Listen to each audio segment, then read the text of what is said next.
सबसे पहले रमज़ान करीम की मुबारकबाद तेलंगाना स्टेट हज कमेटी के जानिब से पेश करना चाहूँगा। इस साल यानी कि 2022 का हज सीज़न जो है, इसमें सेंट्रल हज कमेटी से नए इंस्ट्रक्शंस हासिल हो चुके हैं। इनमें कुछ बुनियादी तब्दीलियाँ किए गए हैं। इससे पहले जो इंस्ट्रक्शंस थे, अगर उससे हम लोग कंपेयर करके देखें तो काफ़ी चेंजेस आए हैं। सबसे पहले 65 ईयर्स यानी कि 65 साल से ज़्यादा उम्र वाले जो भी आज़मीन हज हैं, उनकी एलिजिबिलिटी नहीं है। यानी कि 65 ईयर्स से जो एज ज़्यादा होती है वो इस साल हज के लिए एलिजिबल नहीं है, तो उनके एप्लीकेशंस भी एक्सेप्ट नहीं किए जाएंगे। और सऊदी हुकूमत की तरफ से जो ये इंस्ट्रक्शन है कि किसी हालत में 65 प्लस को नहीं लेना चाहिए। ये सिर्फ हिंदुस्तान के लिए नहीं है, आलम भर में जितने भी ममालिक हैं सबके लिए यही इंस्ट्रक्शन है। और दूसरी बात, अब ये भी हो सकता है कि कोई ख़वातीन आज़मीन हज होते हैं, वो 65 के कम एज वाले होते हैं, मगर अगर उनके महरम 65 ईयर से उनका एज और ज़्यादा है, तो ये जो ओरिजिनल एप्लीकेशन होता है आज़मीन हज का, वो भी कैंसिल होता है। अगर आप ऑलरेडी अप्लाई कर लिए हैं, फिर भी वो एप्लीकेशन कैंसिल हो जाएगा। महरम भी शर्त है कि महरम भी 65 से कम होना चाहिए, और साथ ही साथ आज़मीन हज का एज भी 65 से कम होना चाहिए।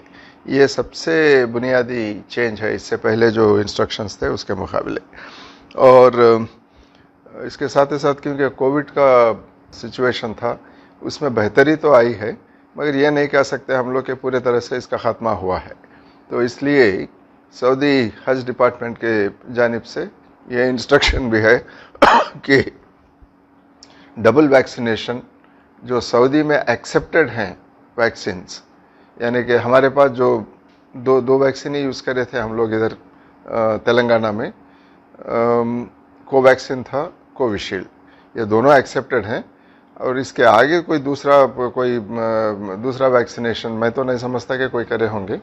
इसके अलावा और कोई दूसरे वैक्सीनेशन करे हैं तो उसकी एलिजिबिलिटी चेक करना होगा आपको, क्योंकि सऊदी हुकूमत जो वैक्सीन्स को अलाउ करेगी उसी के तहत वैक्सीनेशन होना चाहिए, और सिर्फ वो जो वैक्सीनेट होते हैं उन आज़मीन हज को ही वहाँ पे अलाउ किया जाएगा। तो ये एक है। और इसके साथ ही साथ यहाँ से रवानगी के 3 दिन पहले यानी कि 72 आवर्स के अंदर RT-PCR टेस्ट कंपलसरी है। उसमें नेगेटिव आने के बुनियाद पर ही यहाँ से रवानगी होगी। वो तेलंगाना स्टेट हज कमेटी इस मामले में आपको गाइड भी करेगी, टेस्ट भी करवाएगी, और भेजना ना भेजना ये फ़ैसला भी तेलंगाना हज कमेटी के जानिब से वो टाइम पर होगा। इससे पहले जब हम लोग एप्लीकेशंस कॉल फॉर करे थे, जब 4254 एप्लीकेशंस हासिल थे। अब इसमें हो सकता है कि जो नया गाइडलाइन जो आए हैं एज लिमिट के वो मामले में हो, या महरम और दूसरे इंस्ट्रक्शन जो हैं उसके बुनियाद पर बहुत सारे एप्लीकेशंस कैंसिल हो सकते हैं। इसके साथ ही साथ अगर कोई वॉलंटरीली विड्रा करना चाहें एप्लीकेशंस, इससे पहले जो अप्लाई करे थे वो विड्रा भी कर सकते हैं। ये अपने ज़ाती तौर पर इसको विड्रा कर सकते हैं। अगर एलिजिबिलिटी है फिर भी आप विड्रा करना चाहते हैं तो कर सकते हैं। तो इसके बाद और एक बात भी यह है कि फिर फ्रेश एप्लीकेशंस, यानी कि पहले के एप्लीकेशन तो बरकरार रहेंगे, जो उसमें एलिजिबल हैं उनको कंसिडर किया जाएगा।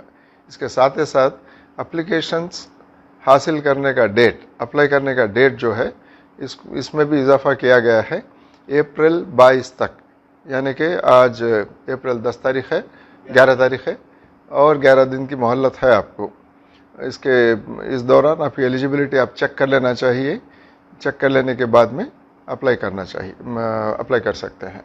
और एक इम्कानात भी हैं वहाँ से सऊदी हुकूमत की तरफ से कि आज़मीन हज जो नॉर्मली हिंदुस्तान का कोटा 1,30,000 1,40,000 तक हुआ करता था, हो सकता है कि इसमें जैसे दूसरे मुल्कों के लिए एप्लीकेबल है, वहाँ भी हिंदुस्तान के आज़मीन हज के लिए भी इसमें कटौती हो सकती है। 50% भी हो सकता है, 30% भी हो सकता है। ये नंबर क्या है हिंदुस्तान के लिए, नंबर क्या है, और उसमें तेलंगाना हज कमेटी के लिए कितने स्लॉट्स दिए गए हैं, इसका इंस्ट्रक्शन अभी हासिल नहीं है। हो सकता है कि इससे पहले गुज़िश्ता सालों में जो नंबर मिलता था उससे भी काफ़ी कम हो सकता है इस बार। तो ये एक बात है। और अब यहाँ से जो रवानगी है जून के बीचों बीच, यानी कि अराउंड 10-15, वो फिक्स डेट तो नहीं आया है। तो पहली फ़्लाइट जून के मिडिल में यहाँ से रवानगी, फ़्लाइट की रवानगी हो सकती है। तो अगर आप अप्लाई कर रहे हैं, कुछ प्लान कर लेना है, तो इसको नज़र में रखते हुए आप प्लान कर सकते हैं कि जून के मिडिल में अगर आपका सिलेक्शन हो गया सेंट्रल हज कमेटी के जानिब से, तो आप यहाँ से रवानगी के लिए जून मिडिल के लिए तैयार होना चाहिए। और एक बात यह है कि ये सारा और भी तफसीलात हैं, ये सारे तफसीलात तेलंगाना स्टेट हज कमेटी का जो वेबसाइट है उसमें सारा इन्फॉर्मेशन मौजूद है। इसके साथ ही साथ यहाँ पर एक हेल्पलाइन भी चल रहा है जिसका नंबर है, लैंडलाइन नंबर है ये 23298793। ये नंबर पर आप और जानकारी हासिल कर सकते हैं। यहाँ पर एक इंक्वायरी काउंटर भी है जहाँ पर आप हैदराबाद के हैं या आसानी से आ सकते हैं यहाँ तक, हज हाउस तक। तो यहाँ के हज कमेटी के काउंटर पर भी आप मालूमात हासिल कर सकते हैं। तो बुनियादी तौर पर यह है। और कोई आपको जानकारी हासिल करना है तो हज कमेटी विज़िट करके ले सकते हैं। तो इसके साथ ही साथ हर साल जो तैयारी करते हैं हम लोग, जो इंस्ट्रक्शंस देते हैं, नसीहत या हिदायत देते हैं कि आपकी सेहत को सही तरह से आप रखना चाहिए और उसके साथ में दूसरे जो भी प्रिपरेशंस करना है अब वो तो आप जानते हैं, उसको कर ले सकते हैं। तो ये है। और एक बात भी मैं बताना चाहूँगा, प्राइवेट टूर ऑपरेटर्स का अभी कुछ फाइनलाइज नहीं हुआ है। कोटा मिलने वाला है, नहीं मिलने वाला है प्राइवेट टूर ऑपरेटर्स को।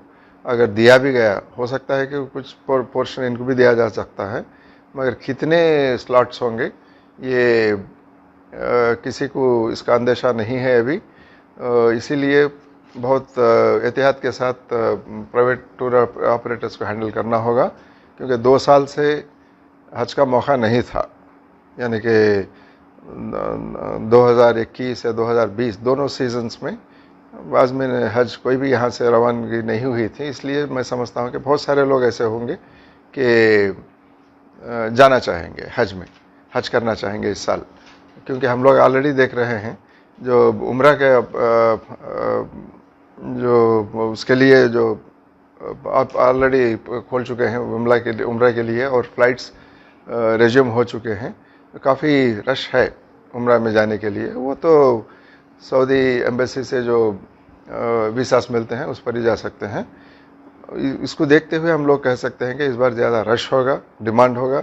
इसलिए ये भी हो सकता है कि बहुत सारे हजरात प्राइवेट टूर ऑपरेटर्स के पास जाके वहाँ पर उनका सहारा लेना चाहेंगे, मगर एहतियात बरतना बहुत ज़रूरी है।